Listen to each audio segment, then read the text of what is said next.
불안노 서원이 오늘 아주 맛있는 식탁을 차려주셨습니다. 저는 오늘 모임의 사회를 맡은 이은교회 목사 구미정이고요. 본격적으로 이 식탁의 주인공을 여러분께 모십니다. 다정한 신학자 김호경 교수님이십니다. 이번에 예수의 식탁 이야기, 이렇게 또 예쁜 책이 나왔습니다. 어떻게 이런 책을 쓰시게 되셨어요? 제가 그 박사학위 논문이 식탁 교제에 대한 것이었어서 이제 그런 것들을 한번 생각해 보면 좋겠다라고 말씀을 하셨던 게 좋은 계기가 돼서 제가 또 쓰고 싶은 글들을 함께 이제 모을 수 있게 됐습니다. 예. 요번에 이걸 쓰면서 저도 이 과정 자체가 굉장히 재미있었던 게, 그때는 이제 굉장히 딱딱한 형태의 주제였었는데, 그리고 그게 누가복음에 한정된 거였었는데, 그래도 이거를 좀 더 확장시켜 보고 다양한 이제 에피소드들하고 좀 연결시켜 보면 좋겠다. 그리고 이제 그런 것들을 통해서 논문 자체는 딱딱했지만 그것들을 풀어내서 정말 다정하고 친절하게 독자들에게 다가갈 수 있으면, 그러면 논문에서 하려고 했던 것들도 사라지지 않고, 그리고 이제 독자들하고 연결도 되고, 이런 이제 작업들을 하려고 노력을 했는데, 이제 그 노력의 결과 제가 여기서 여러분들을 뵐 수 있게 돼서 어느 정도는 그런 것들이 좀 효과를 잘 본 것 같기도 하다는 생각을 했습니다. 예. 여러분도 이제 책 이야기를 좀 해보면 예수의 식탁 이야기 안에 스무꼭지의 식탁 이야기가 펼쳐집니다. 제가 등장인물을 한번 이렇게 엑스트라 빼고 카메오 빼고 조연 빼고 각 편당 주연만 대충 추려봤어요. 스데반, 레위, 삭개오, 나사로, 베드로, 바울, 바나바, 고넬료, 야고보. 저 지금 랩하는 거 아니에요. 뭐 사마리아 여인, 아나니아, 삽비라. 교수님이 신약성서학자라 이렇게 다루시는데 사실은 신구약을 막 가로지르세요. 횡단하십니다. 모세, 아론, 다윗, 나발, 아비가일, 이상, 야곱, 에설, 라엘, 리브가 굉장히 모르는 사람 하나도 없어요. 익숙하거든요. 근데 교수님의 손을 거치니까 익숙한 사람들이 다 낯설게 다가옵니다. 어떻게 하면 모태신앙 주일학교 때 입력된 익숙한 사람들을 낯설게 성서 읽기가 가능할까요, 교수님? 이런 질문이 제가 이제 성서를 해석하면서 그러니까 목표로 하고 있는 것들이거든요. 그러니까 우리는 사실 설교 제목만 들어도 여러분들이 저기서 무슨 게 나오겠다 뭐 이런 것들을 다 이제 짐작할 수 있고, 사실은 그런 것들을 짐작하고 있으니까 재미가 없잖아요. 그래서 제가 지난번에 이제 하나님 나라에 대한 책을 쓰면서도 제발 우리가 성경을 읽으면서 좀 놀랐으면 좋겠다. 그러니까 너무 놀라운 이야기인데 우리는 더 이상 놀라지 않거든요. 그러니까 그게 너무 잘 아는 사람이기 때문에, 아는 이야기이기 때문에 놀라지 않는다면 좀 이렇게 낯설게 느끼고, 그렇게 읽었는데 이 이야기가 있나? 이런 것들을 새로 발견할 수 있었으면 좋겠다. 이게 이제 제가 끊임없이 성서를 해석하는 목적이기도 한데, 저는 그러기 위해서는 문맥을 좀 잘 파악해야 된다고 생각을 해서, 우리가 보통 할 때 그냥 쭉 읽다가 이 구절이 내 마음을 왜 들어왔어, 뭐 하여튼 은혜를 받았어, 그렇게 하는데, 저는 뭐 그것도 너무 좋은 일이라고 생각을 하지만, 이제 그럴 때 내가 이거를 진짜 좋아할 만하게 요 문맥이, 요 흐름이 그런 이야기를 하고 있나, 그렇게 좀 넓게 보실 수 있었으면 좋겠다고 생각을 하고, 저는 그렇게 문맥을 찾는 과정 중에서 제가 익숙했던 것들을 저도 낯설게 경험하고, 그 경험한 것들을 이제 글로 쓰고, 주로 제 작업은 그렇게 이루어지고 있습니다. 글쟁이가 글을 낳을 때는 모든 문장, 모든 챕터가 다 자기 새끼일 텐데, 교수님께서는 교수님이 차리신 20개의 식탁 가운데 어느 이야기가 가장 마음에 남으세요? 예, 저는 늘 모두 주옥 같다고 제 입으로 스스로 이제 얘기하고 다니는 사람인데, 그래도 제가 특히 이제 설교할 때 가장 많이 이제 아무래도 다루게 되는 이야기가 제가 좋아하는 이야기인 것 같은데 그 나발과 아비가일의 이야기를 제가 가장 좋아합니다. 나발이 너무 불쌍한 것 같아요. 그래서 그 이야기를 쓰면서 제가 그 제목 자체를 사실은 나발과 아비가일의 이야기에서는 대부분 많은 경우에 아비가일에 초점을 맞추는데 저는 이제 나발에게 초점을 맞춰서 슬픔이라는 제목을 붙였어요. 그렇게 먹을 것이 풍성한데 그거 남한테 줄 마음 없는 그리고 그러니까 주지도 못하고 쪽박까지 깨버릴 정도의 마음. 그리고 나중에 바깥에서 무슨 일이 벌어지는지도 모르고 자기는 혼자 먹고 그리고 이제 그 마지막 식사가 된 그것 이런 것들이 생각하면 진짜 너무 슬픈 것 같아요. 그리고 이제 이런 이야기는 실질적으로 이제 우리가 신약 성서에 오면은 부자와 나사로의 이야기에서도 유사하잖아요. 그 집에서 그렇게 잔치가 벌어졌는데 그 앞에서는 나사로는 결국은 굶어 죽었다. 근데 내 집 앞에 굶어 죽는 사람이 있다는 거는 내 밥상이 사실은 굉장히 슬프다는 이야기를 같이 좀 우리에게 전해주는 것이 아닌가. 그래서 나사로의 이야기나 이제 특히 나발의 이야기 이제 이런 것들이 제가 참 좋아하는 이야기입니다. 스데반 이야기부터 시작하셨습니다. 되게 위험한 선택 아니십니까? 네. 성전을 이렇게 비방하셔도 됩니까? 왜냐하면 그러니까 밥상 그러면은 지금 여기 이제 나온 것처럼 따뜻하고 환대하고 그런 거지만 예수님의 밥상은 이제 따뜻함 뒤에 뭘 가지고 있거든요. 근데 그 가지고 있는 게 뭐냐 하면은 그 성전이 가지고 있는 배타성에 대한 공격, 비판 그리고 그 사실은 그것들을 뒤집어 엎는 전복성이 예수님의 식탁에 있기 때문에 저는 성전과 식탁을 대치시키려고 하다 보니까 성전이 어떠한가 하는 이야기를 하고 싶었고 근데 사실은 성전이 어떠한가를 이야기를 하면서 식탁하고 대치시키려면은 사실은 매우 중요하게 하나님이 어떠한 존재인가를 이제 먼저 이야기를 해야 됐어요. 근데 그 스데반의 이야기 속에 나온 하나님은 돌아다니는 하나님이거든요. 쭉 구약의 역사를 가지고 스데반이 하나님은 사람이 손으로 지은 것에 있지 않다라고 이야기할 때의 초점은 사실은 어디에 있냐면은 하나님의 자유와 움직임. 자 봐라 구약에서 하나님이 어떻게 이스라엘을 이끌었냐. 하나님이 움직였잖아요. 저는 그 하나님의 움직임이 예수님의 식탁으로 오고 그 예수님의 식탁이 이제 우리들에게까지 또 연결되었다. 이거를 좀 말씀드리고 싶어가지고 요 식탁의 이야기를 맨 처음에 넣었습니다. 이런 문장을 쓰셨어요.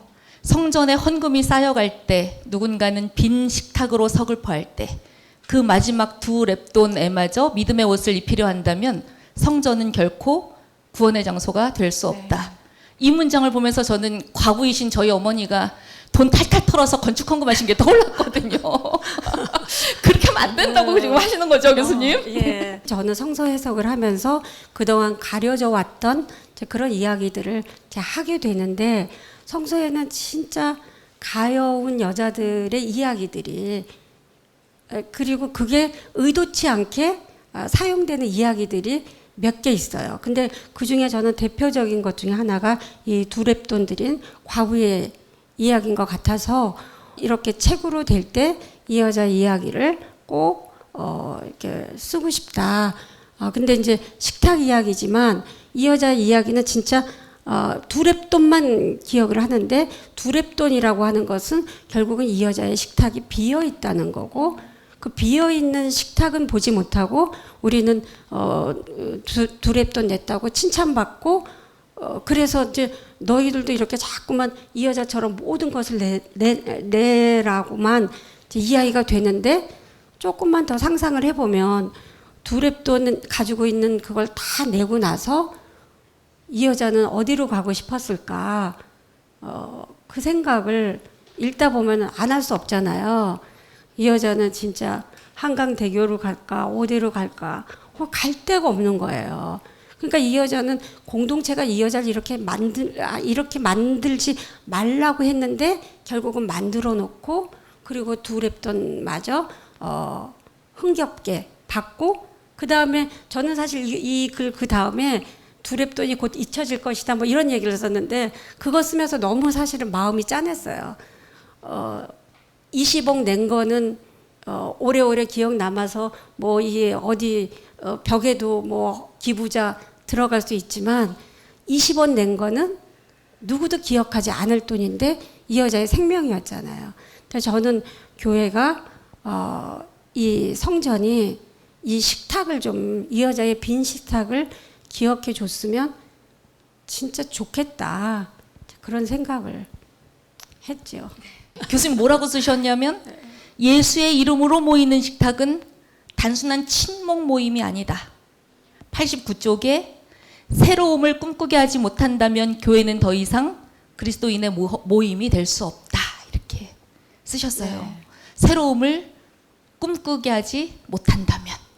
그러니까 맨날 세상에서도 다 이런 끼리끼리의 식탁, 차별의 식탁 이랬는데 교회 가도 또 그 모양. 그러니까요. 근데 이제 교수님이 그 사도 바울 이야기를 하면서 공동체에 문제가 생기면 우리의 경험은 대부분 네. 힘없는 사람이 두 번 죽는 걸로 네.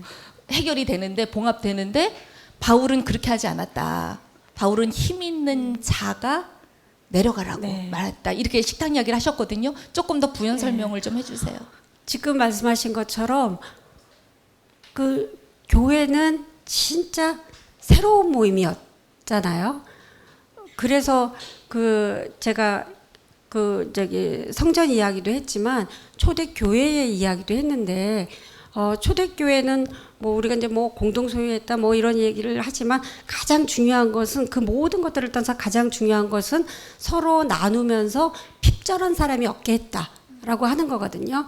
근데 이제 당시의 상황에서 보자면 진짜 뭐 당시의 그 어려운 상황을 뭐라고 이야기하냐면, 유대인 같은 사람들은 다른 사람의 종으로 안 들어가잖아요. 근데 오히려 자유인, 유대인 이런 사람들이 그냥 다른 사람의 종이 됐으면 좋겠다.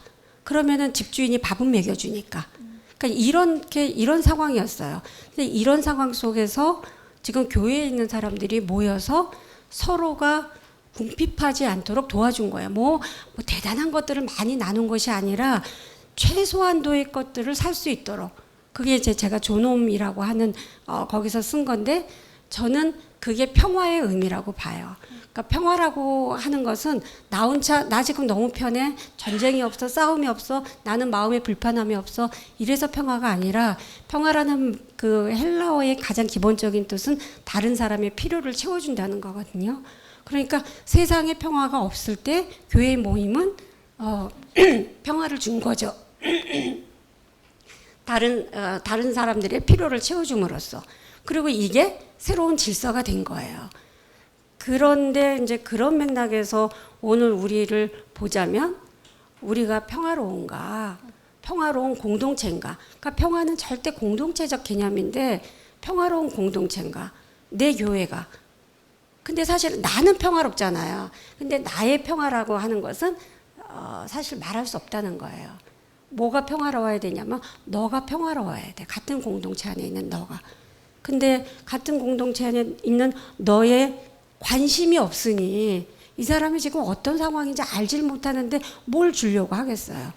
그러니까 결국은 너에 대한 관심이 없고, 너의 평화에 관심이 없고, 나에게만 관심이 있으니까 우리가 새로운 질서를 만들어낼 수 없다면, 바울이 한 건 그거거든요. 공동체 안에 어떻게 평화가 만들어질 것인가. 그럼 누가 포기해야 되냐면, 없는 사람은 더 이상 포기할 것도 없어요. 이미 진짜 밑바닥에 바닥지구 지하까지 뚫고 들어간 사람이 어떻게 뭘 하겠습니까? 그러니까 끊임없이 다른 모든 이야기에 있어서도 바울은 항상 누구한테 얘기하냐면, 강한 자에게 네가 포기해라, 네가 돌봐야 된다, 이런 이야기를 하는 거예요. 그래서 그게 새로운 질서를 만들었는데, 오늘날 우리는 지금 우리 구미정 교수님이 지적한 것처럼 낮은 사람에게 책임을 묻고 봉합해 버린다고 한다면 새로운 질서가 나올 수 없는 거죠. 그래서 성경을 좀 끊임없이 새롭게 놀라운 이야기를 찾아낼 수 있도록 읽고, 그것들을 실천하려고 하는 노력, 이런 것들이 우리한테 진짜 필요하지 않을까 싶어요. 예. 표적이라고 하는 단어 교수님도 쓰셨습니다. 표적과 이적이 어떻게 달라요? 이건 사실은 굉장히 사실 중요한 측면이에요. 그러니까 기적이나 이적, 능력 이런 것들은 그러니까 계산되지 않은 예기치 못한 우리의 뭐 이성적인 것들을 넘어간 어떤 행위들 그것 자체를 우리가 이제 보통 기적이라고 성경에 우리 신약 성경에서는 이야기를 합니다. 근데 표적이란 말을 할 때는 표적은 일종의 상징이에요. 그러니까 그 기적 자체를 이야기하는 것이 아니라 기적이 가지고 있는 의미로 우리를 끌고 가는 거죠.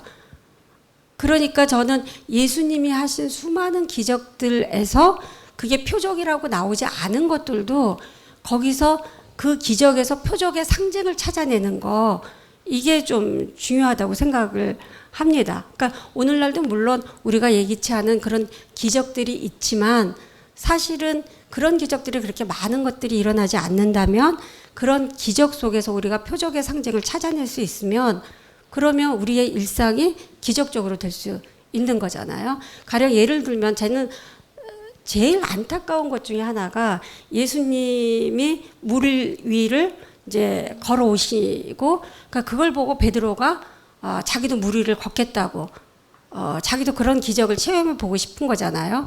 근데 저는 그게 제일 안쓰럽고 그래서 종종 베드로가 그렇게 또 좋지가 않아요.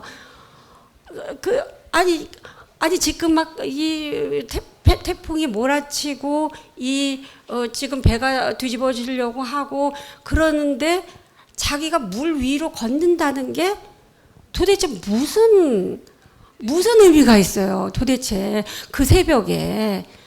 근데 그걸 기적으로만 보고 그리고 그 기적을 행하려고 자기도 흉내내고 싶었던 거잖아요. 그리고 한국교회에서도 마치 너도 물 위를 걸을 수 있다고 얘기를 하잖아요. 그러나 우리는 절대 물 위를 걸을 수 없어요. 근데 이걸 표적이라고 본다면 그 표적은 뭐예요? 제자들이 그런 고난을 당한다는 것을 예수님이 아시고 그 새벽에 물을 걸어서라도 오신 거예요.